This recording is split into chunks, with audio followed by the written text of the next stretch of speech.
ஜனநாயகனின் தீவிர ரசிகரான சமூக ஆர்வலர் அன்னை வி.ஜி. சரவணன் அவர்கள் கடந்த 5 ஆண்டுகளுக்கு மேலாக ஸ்ரீவைகுண்ட தொகுதி மற்றும் அதன் சுற்று வட்டார பகுதிகளில் உள்ள ஆதரவற்ற ஏழை எளியவர்களுக்கு இல்லம் தேடி மதிய உணவு மற்றும் இரவு உணவு திட்டத்தை ஏற்படுத்தி உணவு வழங்கி வருகிறார்.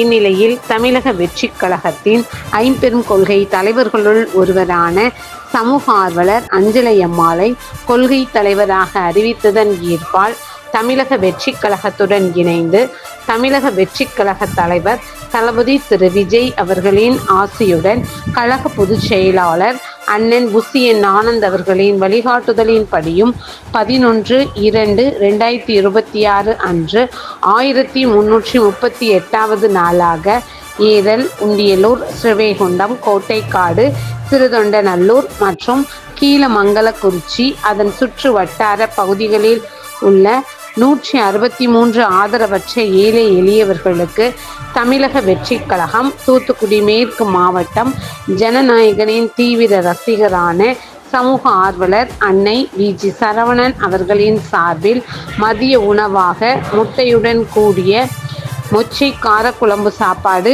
வழங்கப்பட்டது.